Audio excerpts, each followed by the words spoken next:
اخواتي حبايبي عاملين ايه؟ ان شاء الله يا رب تكونوا بخير. اذكروا الله، الا بذكر الله تطمئن القلوب. اللهم صل وسلم على محمد وآل محمد كما صليت على ابراهيم وآل ابراهيم عليه افضل الصلاة والسلام.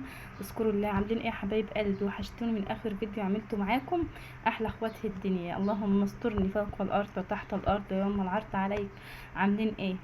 ربنا يخليكم ليا والله العظيم، دايما منورين قناتي ودايما مشرفيني، وبشكر كل اخ واخت عندي على القناه دخلوا لايكات واشتراكات من غير ما اطلب من حد كده. ربنا يبارك لكم يا رب، ويصلح لكم اولادكم ويصلح لكم دنيتكم. النهارده جاي اتكلم معاكم كده شويه ونحكي ونفضفض وناخد شويه معلومات من بعض، وبرضو تكتبوا لي في الكومنتات برضو ايه رايكم برضو في الفيديو.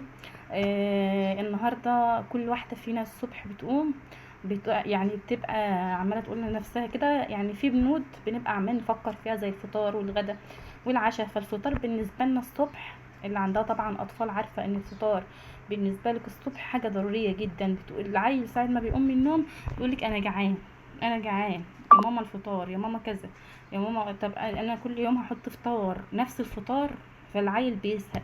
وبالذات ان هم بداوا يروحوا يدرسوا يا حبيبه قلبي، فانت لازم تنوعي في الفطار.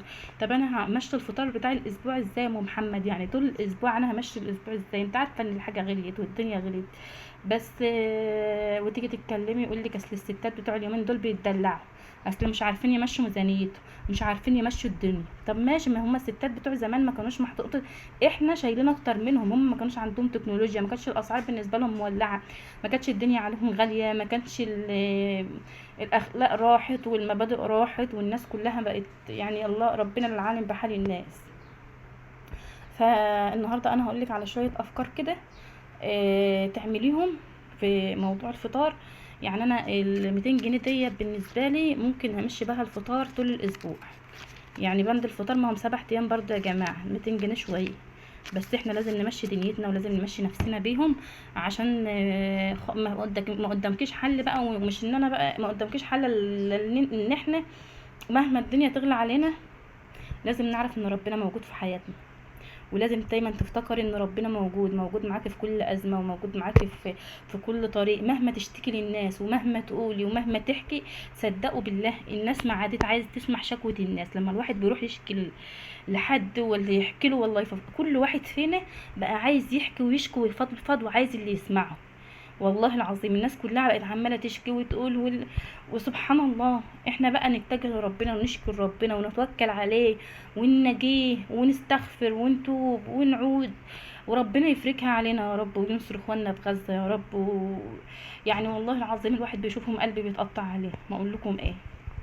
بس الحمد لله احنا احسن من غيرنا، وربنا يفتح لكم ابواب الخير والرزق من حيث لا تدروا ولا تحتسبوا يا حبايب قلبي.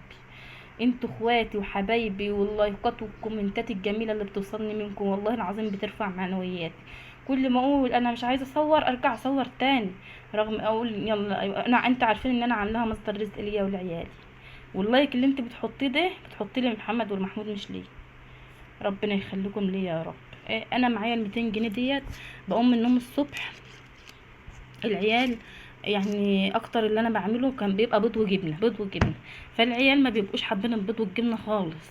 انا قلت بقى ايه، اشغل دماغي شويه عشان برضو الفطار ممكن هم يفطروا ويتغدوا، والعشاء بالنسبه لهم ايه، بيبقى حاجات كده ما بتقومش بقى تحمري وتقلي وتعملي. فانا قلت لا، الفطار كل يوم لازم يبقى حاجه ايه، دسمه، عشان العيل يقدر يمشي كده يعني ويقدر يكمل مشواره. لانهم ساعات بياخدوا 3 دروس وساعات بيروحوا 4 دروس، فيعني ربنا يعينهم ويا رب يجعل تعبهم بفايده وتعب ولادكم بفايده يا رب. انا عارفه ان انتوا تعبانين اكتر منهم، بس بس هنعمل ايه. ال 200 جنيه ديت انا قلت لنفسي ايه، انا النهارده كنت بقول لمحمود ابني، محمد ابني، ما تروح يا محمد تجيب لنا فول وطعميه تغيير، تغيير، لان انا كل الاكل بتاعي لا بطاطس لا فول لا جبنه لا بيض، مفيش اكتر من كده. فقلت لا، لازم النهارده اعمل لكم فيديو ادام انا هنوع في الفطار، فانا برضو هديكم برضو الحاجات اللي دارت في دماغي واللي انا عارفه اقوله لكم. قررت ان يعني ال 200 جنيه دول، لو انت بتحبي الجبنه القريش وعيالك بيحبوا الجبنه القريش هتجيبي كيلو جبنه قريش. احنا عندنا البيض البلدي بيبيعوه هنا في البلد ال5 ب20، يعني حوالي هتجيبي لك كمان ب50 جنيه بيض و50 جنيه جبنه. اظن الكيلو الجبنه لو انت قطعتيه القطعه القطعتين وعملتها على شويه سلطه، طماطمايه وشويه زيت وسلطه جبنه، هيكفيك وهيشبعك الكيلو الجبنه طول الاسبوع. هتجيبي كيلو ونص حسب بقى مقدرتك، تزودي بقى 20 جنيه على 200 جنيه دي، انت حر. ماشي. هو كده كده اصلا الكيلو مش عارفه من 60 ل50، بس انا ما اعرفش بكام لان انا ما بجيبهاش، العيال عندي ما بيرضوش ياكلوها خالص، مش متعودين عليه. ما هو ابنك بقى على متعودين، ما مش متعود عليه مش هياكل، مهما تعملي له مش هياكل. في افكار كتير جدا للجبنه القريش ممكن تعمليه، يعني مثلا ممكن تقطع لهم على طماطم، على خيار، على كلام من ده. ماشي. ادي جبنه وبيض دول لازم يبقوا معانا كل يوم. ولو انت بقى ست شاطره وربطلك 5 6 فراخ في البيت، والله العظيم هيملى عليك الدنيا خير. وهتقوم الصبح كده هتلاقي الخير، هتقول له روح هات بيضه من الحته الفلانيه ما فقاشها لك، روح هات بيضتين مسلوقهم، انت مش هتحسي بيهم. انت عارفه الفراخ البلدي بتاكل ايه؟ بتاكل هرده البيت، شويه عيش مبلولين، شويه سرسه او رجيع زي ما انتوا بتقولوا، قشر طماطم، قشر خيار، قشر بطاطس، اي حاجه من اللي انت بتهلكها وبترميها في الزباله ديت هتحطها لهم هياكلوها. حلو. حلو. اللهم صل على كامل النور. والله يا ولاد اما بتكلم معاكم برتاح. ماشي. فالفراخ البلدي برضو عامل اساسي، ولو دلوقتي بتتباع على البيض الواحده ب120 ب150، يعني لو قلت لك 5 هيوفروا عليك ان انت تروحي تجيب كرتون البيض ب160 ولا 170 جنيه. ماشي. هنجيب ايه تاني؟ هنجيب كيلو ونص بطاطس، وانا معرفش الاسعار عندكم ايه، انت بتنزلي السوق وعارف مفيش واحده فينا دلوقتي ما بتنزلش السوق. وهتجيبي كيلو طماطم، وهتجيبي كيلو قت. الخيار دلوقتي عامل 25 جنيه. ماشي. القتة بتسد مكانه وزي الفل وزي العسل في الاكل، بس انت نقاها بس واعرفي فيه، القتة حلوه. وهتجيبي كيلو ونص برنجان. ماشي. وهتجيبي نص كيلو فول مدشوش، لا فول من بتاع الطعميه، فول مدشوش.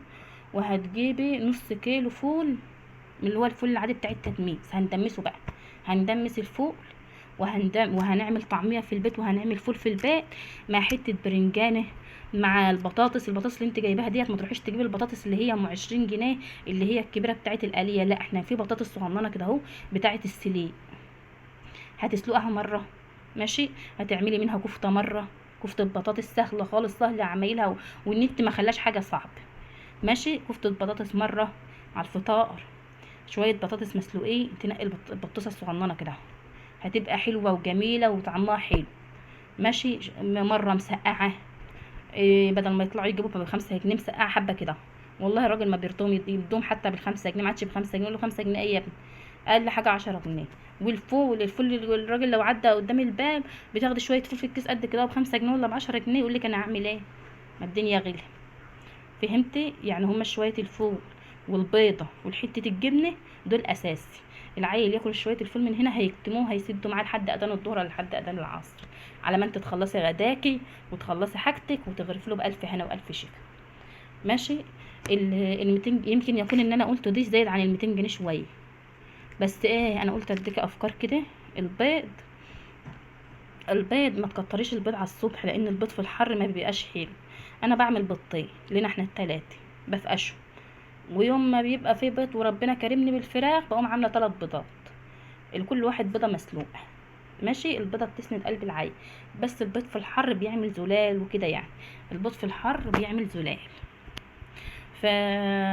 يعني ما تكتريش في مجايب البيض. اهم حاجه حته الجبنه على شويه سلطه مع شويه البطاطس مع طعميتين سخنين، يا سلام بقى على الطعميه السخنه وهي طالعه من الزيت، العيال بيبقوا اتلهفتوا عليه. ماشي. اعملي مش هما بيقولوا انتوا الستات بتوع اليومين دول مش عارفين ومش عارفين يعملوا ومش عارفين يدبروا، لا احنا هندبر وهنوفر وهنعمل كل حاجه. النص كيلو فول اللي انت ممكن تدمسيه هتكيسيه وتحطيه في الفريزر تسحبي منه. وممكن تعملي فول بالصلصه، يعني فول بالطماطم مع شويه طماطم مع شويه بتاع فلفل، وتطلعي الكيس يا دوبك على التسخين، فول مضروب في الخلاط وتطلعي، هتتعبي يوم واحد وهترتاحي طول الاسبوع. هتعملي عجينه الطعميه اكياس وتحطها تشدي منها من الفريزر. بس ادي بند الفطار. اما بند الغدا بقى ان شاء الله باذن الله يبقى فيديو تاني، بس جبت لكم 200 جنيه دي وقلت امشي عليها برضو اما اقبض ان شاء الله باذن الله من اول الشهر، ابقى برضو ايه اجيب لكم الحاجه بتاعه الفطار اللي انا بتكلم فيها ده اهي. بس ايه هيبقى ناقص البيض لان انا عندي الفراخ بيض. ماشي. انا عايزاكي تعملي لي لايك، وانت حابه تعملي لايك اعملي، ما انتش حابه خلاص. ماشي. اللايك مش هيخسرك حاجه، والاشتراك مش هيخسرك حاجه. انتوا نورتوني والله، انتوا اخواتي وعيلتي وحبايبي وكل حاجه. ربنا يبارك لكم يا رب، ويا رب اكون ضيفه خفيفه عليكم كده. ولو حبيتوا الفيديو متنسوش بقى الاشتراك واللايك، مش محتاجه منكم اكتر من كده. وربنا يبارك لي فيكم يا رب، ويصلح حالكم ويوفقكم. ومع الف سلامه.